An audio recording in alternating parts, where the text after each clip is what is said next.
My name is Professor Rory Williamson, and I'm a professor of entomology here at Boston University.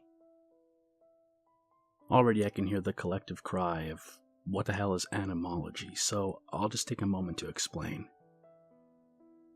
Entomology is the branch of meteorological science that deals with the winds and related phenomena, and has a rich history dating back to the Roman philosopher Seneca.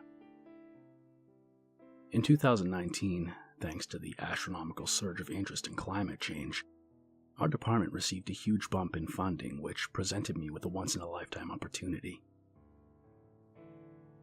I would be sent to the south of France for a 6-week research assignment to study a natural phenomenon known as the Mistral.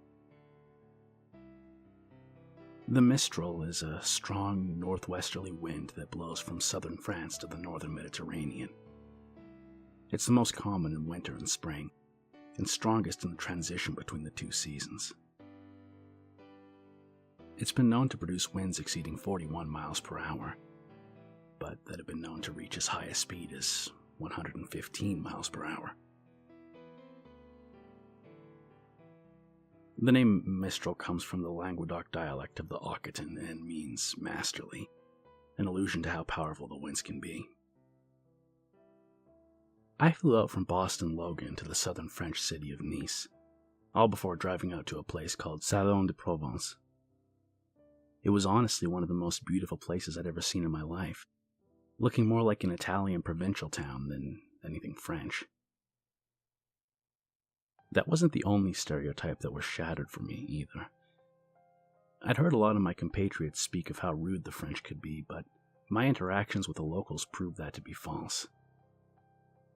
Even with my awful spoken French, they were welcoming and friendly, keen to show off their quaint little town to any foreigner that might pass through. The food was insanely delicious, the wine even more so, and for the first week or so it was more like a vacation than a research assignment. It was, at least, until I began to mention the Mistral. Systematic research on the effects of wind on mental health is scarce. This is remarkable, as there are many local reports of notorious winds coming from a particular direction and referred to as ill winds or winds of depression, and this was quickly pointed out to me by the locals. See, unlike me though, they didn't see the Mistral as a fascinating regional phenomenon. They saw it as a curse.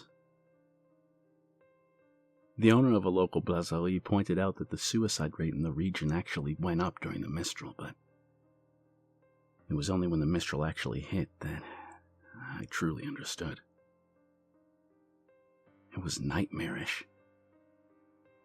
Day and night, the strong winds howled through the tiny arterial streets, and I found that I had to take sleeping pills and use dense silicone earplugs to actually get any real sleep.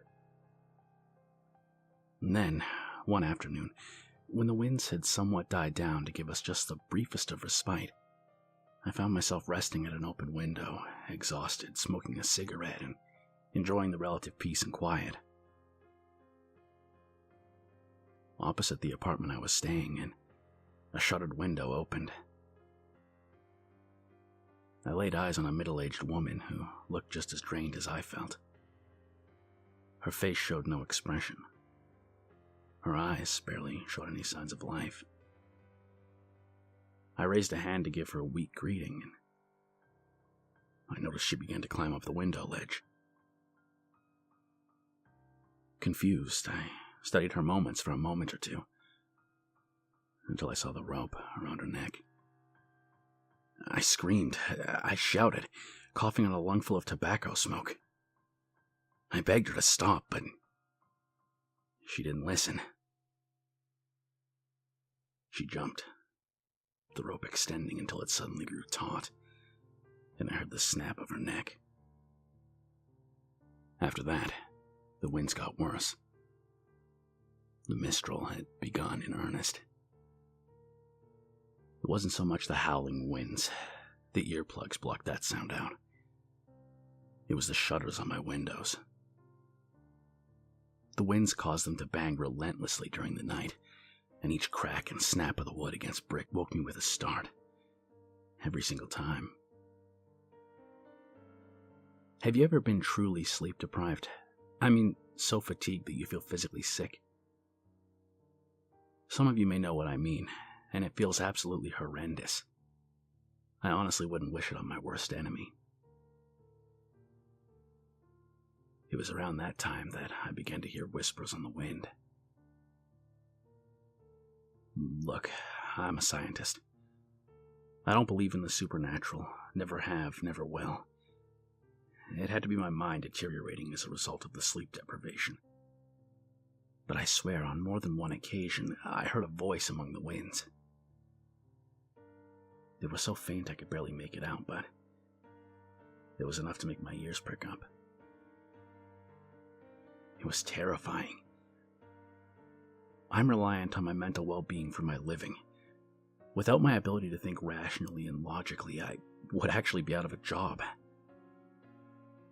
So early one night, I fortified my dose of sleeping pills with a bottle of that good red wine the locals produce and got ready to catch up on some sleep. Only I couldn't find my earplugs. Trust me to lose something so tiny. The same reason I never invested in a pair of those AirPod things. I know they wouldn't survive a month in my care. I tried stuffing my ears with cotton wool, but it was no good. I lay awake that entire night, listening to the whispers on the wind. For hours and hours I listened to them speak in clear provincial French. They were legion, a multitude of voices all begging to be heard. They grew and grew until they were a cacophony, a torrent of hissed whispers that echoed around my skull. I'm not ashamed to say I wept. I chugged that wine until I was numb, but the voices still didn't stop. And when it was at its peak, when I suddenly understood why that poor woman had thrown herself from the window with that rope around her neck, I heard it. A distinctly English whisper. "Join us."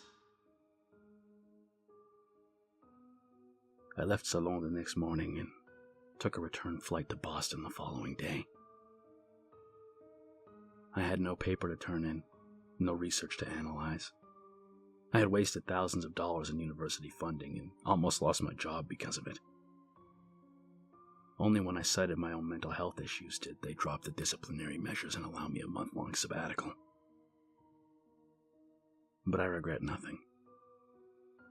I couldn't have stayed there another day. If I had, I might not be here to write this out. Because there's not a doubt in my mind that another week's exposure to that cursed Mistral would have caused me to join the whispers on the wind.